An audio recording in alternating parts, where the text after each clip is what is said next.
Gujarat public service commission હમણાં થોડાક સમયથી તેની કામગીરીને લઈને ઘણા પ્રશ્નોનો સામનો કરી રહ્યું છે। જેમ કે થોડાક સમય પહેલા જ ભાજપ નેતા હરિભાઈ ચૌધરીએ જીપીએસસીમાં કૌભાંડને લઈને ચોંકાવનારા આક્ષેપો સાથે મુખ્યમંત્રી ભૂપેન્દ્ર પટેલને પત્ર લખ્યો હતો। તો હવે આ બાબતે વિધાનસભાના વિરોધ પક્ષના નેતા અમિત ચાવડાએ પણ જીપીએસસીની કામગીરીને લઈને મુખ્યમંત્રી ભૂપેન્દ્ર પટેલને પત્ર લખ્યો છે। તો આવો જાણીએ તેમણે આ પત્રમાં શું લખ્યું છે।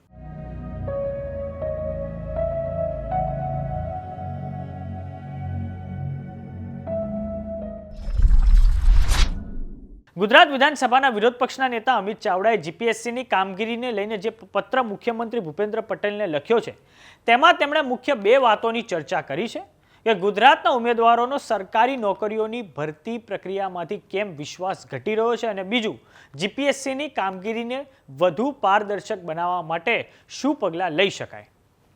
તો દર્શક મિત્રો, આ તમે સ્ક્રીન પર જોઈ રહ્યા છો અમિત ચાવડાનો જે લેટર મુખ્યમંત્રી ભૂપેન્દ્રભાઈ પટેલને લખવામાં આવ્યો છે। વિષય છે જીપીએસસીની ભરતી પ્રક્રિયા, મૌખિક ઇન્ટરવ્યુમાં ભેદભાવ અને અનિયમિતતાના સંદર્ભે એસસી, એસટી, ઓબીસી સમુદાયમાંથી મળેલ રજૂઆતો સંદર્ભે તપાસ કરાવવા અને પારદર્શકતા લાવવા બાબત। તેમણે લખ્યું છે કે જય ભારત સહ જણાવવાનું કે સમગ્ર રાજ્યમાં ગુજરાત પબ્લિક સર્વિસ કમિશન દ્વારા કરવામાં આવતી ભરતી પ્રક્રિયા સંદર્ભે વખતો વખત અનેક પ્રશ્નો, શંકાઓ, રજૂઆતો થતી રહી છે। આયોગની કાર્ય પદ્ધતિ, ભરતી કેલેન્ડર, પરીક્ષા અને ઇન્ટરવ્યૂ પ્રક્રિયાઓમાં અનેક છબરડા, વિસંગતતા, ભૂલો અને અનિયમિતતાને કારણે અનેક વખત આયોગ અને આયોગના વહીવટકર્તાઓ સામે આક્ષેપો અને ગંભીર પ્રશ્નો ઉદ્ભવેલ છે અને આયોગની વિશ્વસનીયતા દિવસે ને દિવસે ઓછી થતી જાય તેવી સ્થિતિનું આજે નિર્માણ થયેલું છે। તો તે માટે અમિત ચાવડાએ જે ભરતી પ્રક્રિયા પર જે આપણા ગુજરાતના યુવાનોનો જે વિશ્વાસ ઓછો થઈ રહ્યો છે તે માટેના અમુક કારણો એમણે આપ્યા છે। પહેલું કારણ તો અવારનવાર પેપર ફૂટી જવા, એ તો હવે એક પ્રથા થઈ ગઈ હોય તેવું લાગી રહ્યું છે। સમયસર રિઝલ્ટ જાહેર નહીં કરવા, જેમ કે જીપીએસસી જાહેરાત ક્રમાંક 47/2023-24 વર્ગ 1-2ની મુખ્ય પરીક્ષાનું પરિણામ ઘણા સમયથી આવ્યું નથી, તો યુપીએસસી સાથે સરખામણી કરે છે પણ અવારનવાર મુખ્ય પરીક્ષાના પરિણામમાં ખૂબ મોટા પ્રમાણમાં વિલંબ જોવા મળે છે। જે પરીક્ષાનું પરિણામ 4 મહિનામાં આવવું જોઈએ તે 8 થી 10 મહિના સુધી આવતું જ નથી અને આના લીધે થાય છે શું કે જ્યારે મુખ્ય પરીક્ષાનું જે પરિણામ ડિલે થાય છે 8 થી 10 મહિના જેટલું, ત્યારે વિદ્યાર્થીઓનો જે કોન્ફિડન્સ હોય છે તે લો થઈ જાય છે। અચ્છા, ફરીવાર એટેમ્પની તૈયારી કરવી કે નહીં તે બાબતે પણ તેઓ મૂંઝવણમાં મુકાઈ જાય છે। જીપીએસસી ક્લાસ 1-2, ડીવાયએસઓ, એસટીઆઈ અને બીજી અનેક પરીક્ષાઓની લેખિત પરીક્ષામાં પેપર ચકાસણીમાં ખૂબ મોટા પ્રમાણમાં ગેરરીતિઓ જોવા મળે છે, જેમ કે કોમન માર્કિંગ પેટર્ન હોવી, સાચો જવાબ કે ખોટો જવાબ બંનેના સરખા માર્ક્સ આપવા। આના કારણે પેપર ચેક કરનાર જે નિષ્ણાંતો રાખવામાં આવે છે તેમની ગુણવત્તા ઉપર ગંભીર પ્રશ્નો ઊભા થાય છે। તેમની કયા આધારે પેપર તપાસવા માટે તેમને રાખવામાં આવે છે અને જીપીએસસીમાં મુખ્ય પરીક્ષાના પેપર ચેક કરવા માટે કોઈ સ્ટાન્ડર્ડ ઓપરેટિંગ પ્રોસિજર રાખવામાં આવી છે કે નહીં, આને લઈને જીપીએસસી ક્લાસ 1-2 ભરતી નંબર 30માં ખૂબ મોટા પ્રમાણમાં ગેરરીતિઓ થઈ હતી, જેને લઈને વિદ્યાર્થીઓએ કોર્ટમાં કેસ કરેલો હતો અને મોટા પ્રમાણમાં ગેરરીતિઓના પુરાવાઓ પણ આપ્યા હતા।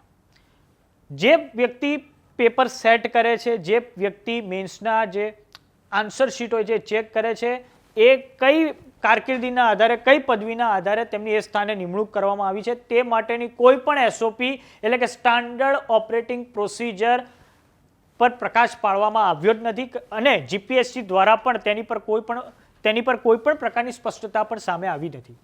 એમસીક્યુના જે પ્રશ્નો તૈયાર કરવામાં આવે છે તેમાં જીપીએસસી આટલા નિષ્ણાંતો રાખે છે, તેમ છતાં અવારનવાર પરીક્ષાના પ્રશ્નો અને તેના જવાબોમાં ગંભીર ભૂલો જોવા મળે છે। ઘણીવાર ઇંગ્લિશ અને ગુજરાતીના અનુવાદમાં પણ ભૂલો જોવા મળે છે અને જે આન્સર કી આવે છે તેમાં પણ ભૂલો જોવા મળે છે, જેના કારણે ઘણીવાર કોર્ટ કેસ થતા હોય છે, જેથી ભરતી પ્રક્રિયા અટકી જાય છે અને વિદ્યાર્થીઓના સુવર્ણ કાળના અમૂલ્ય વર્ષો વેડફાઈ જાય છે। હું સરકાર પાસે એટલે કે અમિત ચાવડાએ એવી માંગણી કરી છે, આનો જવાબ માંગુ છું, આની ભરપાઈ કોણ કરશે? જે એમસીક્યુ હોય છે જીપીએસસી પ્રિલિમ માટે ક્લાસ 1-2ની, તો એક પ્રશ્નના ઘણા બધા એનાલિટિક્સ નીકળતા હોય છે, ઘણા બધા એના એનાલિસિસ સામે આવતા હોય છે અને ઘણી બધી રીતે એના અલગ અલગ જવાબો પણ સામે આવતા હોય છે અને તેના કારણે એ એમસીક્યુમાં ખૂબ મોટા પાયે ભૂલો સામે આવતી હોય છે। પરીક્ષામાં પેપર સેટર ભૂલ કરે અને તે ભૂલ અંગે વિરોધ દર્શાવવા ભૂલ દીઠ વિદ્યાર્થીઓ પાસેથી ₹100 લેવામાં આવે છે। આ કેવો ન્યાય? ભૂલ કોઈ કરે અને પૈસા કોઈ બીજા ભરે। જીપીએસસી ક્લાસ 1-2માં 100 ગુણના ઇન્ટરવ્યૂના કારણે ઘણો વિવાદ થયો છે. હવે તારીખ 3/3/2025ના જાહેરનામાથી ઇન્ટરવ્યૂના ગુણ વધારીને 150 કર્યા છે. આના કારણે કેટલી સમસ્યાઓ ઊભી થશે તે પ્રશ્નનો જવાબ હું વિદ્યાર્થીઓ અને વાલી પર છોડું છું. અત્યારે હાલ એક બીજી પણ ગંભીર બાબતે અનેક લોકોએ ફરિયાદ કરી છે કે જે વિવિધ ભરતીઓ આવી રહી છે તેમાં 27% અનામત પ્રમાણે ઓબીસી અધર બેકવર્ડ ક્લાસની જે જગ્યાઓ હોવી જોઈએ તે નથી હોતી. આ માટે અમિત ચાવડાએ એક દાખલો પણ આપ્યો છે કે વિદ્યા સહાયકની જે ભરતી છે તેમાં ઓબીસીની 27% પ્રમાણે 1350 સીટો અનામત હોવી જોઈએ. એની જગ્યાએ ખાલી ને ખાલી 16% એટલે કે 770 જેટલી જગ્યાઓ જ ઓબીસી માટે અનામત રાખવામાં આવી છે. જીપીએસસી જાહેરાત ક્રમાંક 81/2024-25માં નાયબ એન્જિનિયરની 250 જગ્યાઓમાંથી ઓબીસી અનામત 67 જગ્યાઓ હોવી જોઈએ પણ 54 બતાવી છે. ઇકોનોમિક વીકર સેક્શન એટલે કે ઈડબ્લ્યુએસની 10% પ્રમાણે જ 25 હોવી જોઈએ પણ 58 બતાવે છે. વધુમાં એમણે લખ્યું છે કે 3/3/2025ના પરિપત્રથી જીપીએસસીની મુખ્ય પરીક્ષામાંથી ગુજરાતીનું વજૂદ કાઢી નાખ્યું છે.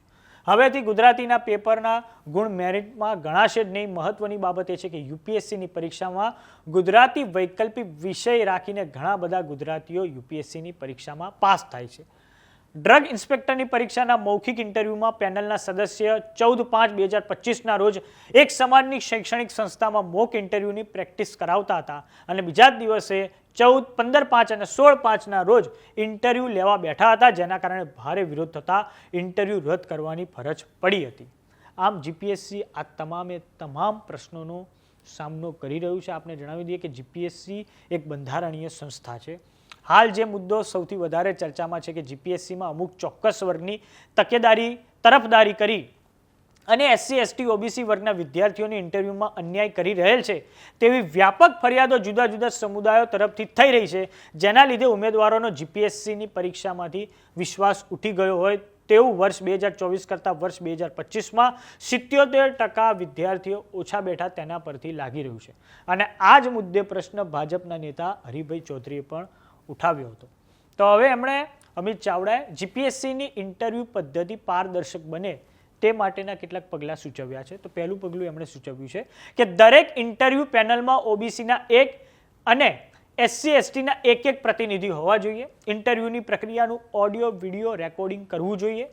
કોઈ પણ પરીક્ષામાં ઇન્ટરવ્યૂના માર્ક્સ 10% કરતાં વધારે ન હોવા જોઈએ. ઇન્ટરવ્યૂમાં જે માર્ક્સ આપવામાં આવે છે તેમાં યુપીએસસીમાં છે તેમ સ્ટાન્ડર્ડ ઓપરેટિંગ પ્રોસિજર એસઓપી હોવું જોઈએ કે જેથી કરીને એક ચોક્કસ રેન્જમાં વિદ્યાર્થીઓના જવાબની ગુણવત્તા પ્રમાણે માર્ક્સ આપી શકાય અને કોઈ વ્યક્તિને ખૂબ ઓછા જેમ કે માત્ર 20 માર્ક્સ અને કોઈ વ્યક્તિને ખૂબ વધારે જેમ કે 92 માર્ક્સ આપવાની પદ્ધતિ અત્યારે હાલના ચેરમેન શ્રીની અધ્યક્ષતામાં અમલમાં મૂકવામાં આવી છે તેને તાત્કાલિક ધોરણે રદ કરવી જોઈએ. ઉમેદવારના બેકગ્રાઉન્ડને લગતા પ્રશ્નો કે જેથી તેની જાતિ છતી થાય તેવા પ્રશ્નો પૂછવા પર પ્રતિબંધ મૂકવો. ઇન્ટરવ્યૂ પેનલમાં બેસનાર એક્સપર્ટ કોઈ સમાજની સામાજિક સંસ્થા કે પ્રાઇવેટ કોચિંગ ક્લાસ સાથે જોડાયેલ નથી તેવું કબૂલાતનામું ફરજિયાત લેવું જોઈએ. તામ અમિત ચાવડાએ આ મુખ્ય પ્રશ્નો અને તેનું નિરાકરણ કેમનું આવે જીપીએસસી સંદર્ભે તે વિશે મુખ્યમંત્રી ભૂપેન્દ્રભાઈ પટેલને પત્ર લખ્યો છે. તો કેવો લાગ્યો અમારો વિડીયો અમને કોમેન્ટ બોક્સમાં લખીને જરૂર જણાવો. જો તમે અમને યુટ્યુબ પર જોઈ રહ્યા તો સબસ્ક્રાઇબ કરો. જો તમે અમને ઇન્સ્ટાગ્રામ અને ફેસબુક પર જોઈ રહ્યા તો ફોલો કરો. નમસ્કાર.